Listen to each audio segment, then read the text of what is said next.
Deirdre Fitzpatrick. And I'm Teo Torres. So we're looking at a sunshiny day after kind of a humid, muggy, cloudy weekend. A little bit of everything this weekend, actually. At 6 a.m., let's go right over to KCRA3 meteorologist Tamara Berg for what we expect. Yeah, and outside this morning, depending on where you are, we're seeing a little bit of everything as well. We've got some hazy skies. We look over downtown from the Exchange Hotel landscape. You can see as you look off towards the Capitol Dome this morning, it has kind of a filtered look to it. That's because that haze has developed and eventually could turn into some thick rounds of fog. I do expect we'll see some fog around the capital city, especially about an hour from now as the sun starts to come up. Right now, you're going to grab those layers as you get out the doors. We're in the mid 40s.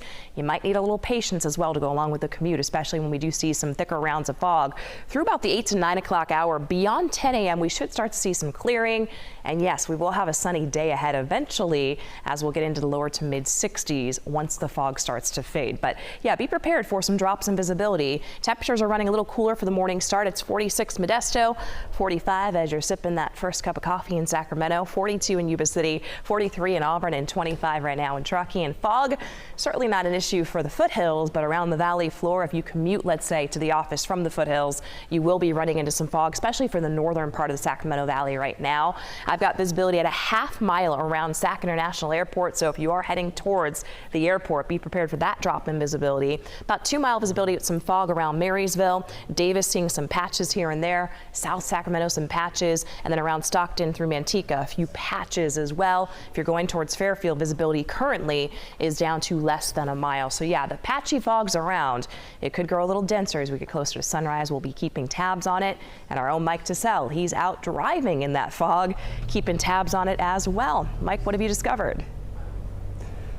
Yeah, you just mentioned Sac International. That's where we are right now. We're in Live Tracker 3, and we are approaching the terminals here at Sac International. And as you mentioned, this is one of those spots where, with all the lighting out here, you can clearly see the fog developing, not doing too much to affect visibility right now, nor is it doing anything to really affect flights at this point in time. But if you look up towards the lights there, you can see how there's that haze of the fog that is developing. Visibility, again, still pretty good for your morning commute, but it is a sign that this patchy fog is starting to work its way into the Sacramento region. And as you're expecting, Tamara, probably going to get a little worse as we get towards the daylight hours. So just be advised, it's something to think about because there is a dense fog advisory out there on I-80 as well, which we were on. But again, for right now, visibility not too bad.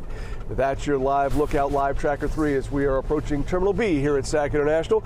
But for more on how the commute is shaping up, you're just heading out the door, I'll send that over to Brian Hickey. Thanks, Mike. Drive safe out there. Taking a look at Interstate 80 right now as you make your way through Greenback. You can see here no fog to report here. Nice and clear, no delays on Interstate 80 from Roseville, Rockland area all the way into downtown. If you're coming in on Highway 50, also looking good this morning as we have no incidents to report on that stretch. So all in all, across the Sacramento area, conditions looking good throughout our region.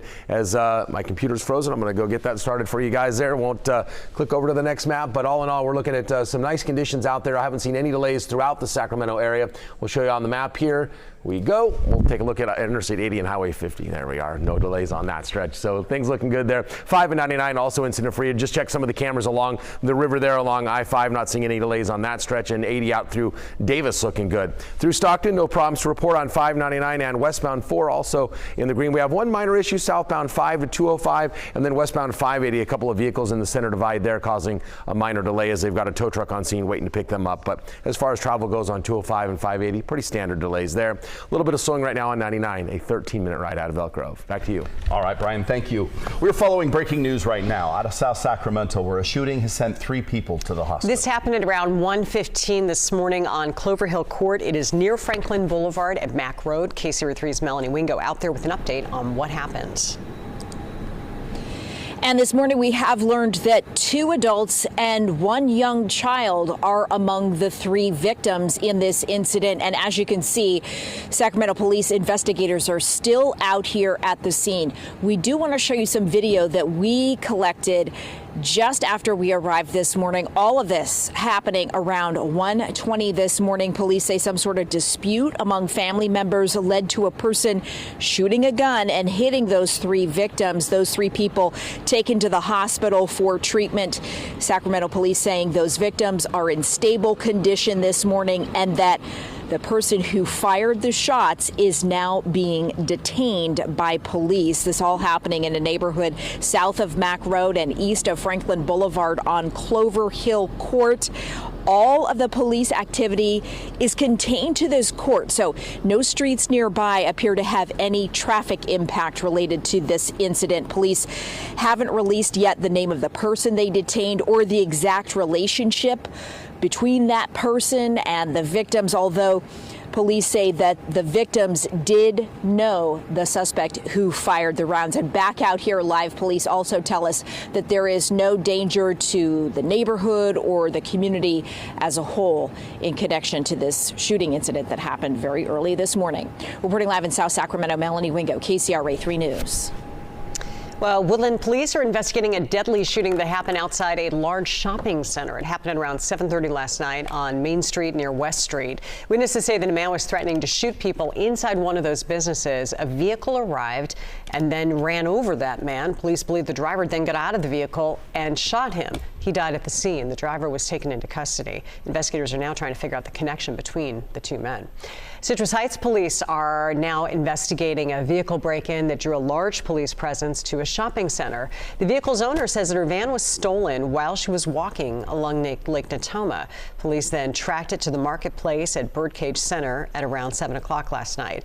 The victim said that her husband noticed some unusual expenses on their credit cards after that break-in happened. She said police were trying to get the stolen items back to her. At this point, we're trying to hear official word now from police on what happened.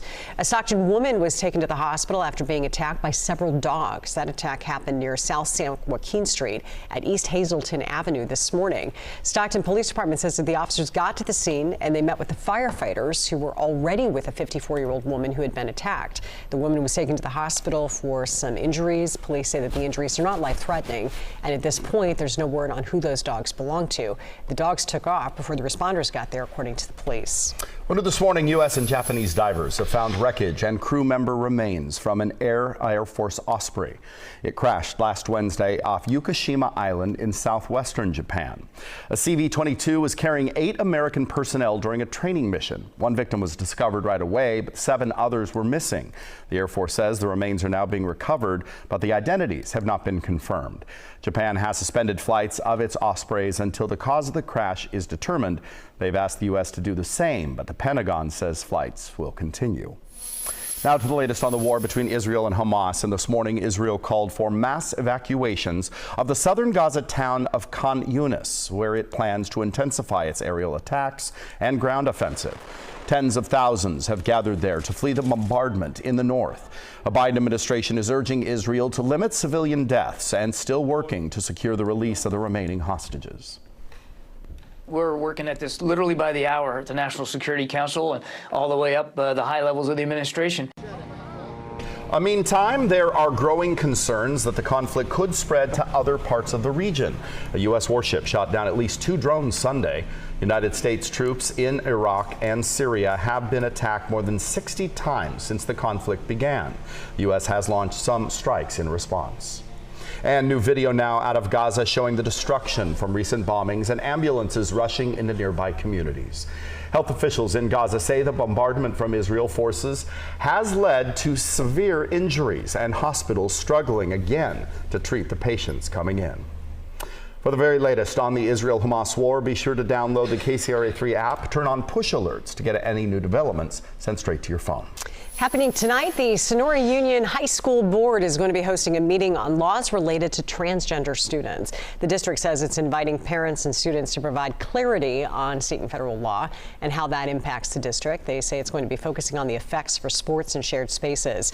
Officials say no policy decisions will be made at the district. It's only meant to be informational. Tonight's meeting is getting underway at 5:30 at the Sonora High School auditorium. Also happening tonight, Auburn is going to select its new mayor during a special session. Outgoing Mayor Alice Dowden Calvillo is going to declare nominations for who should fill that role.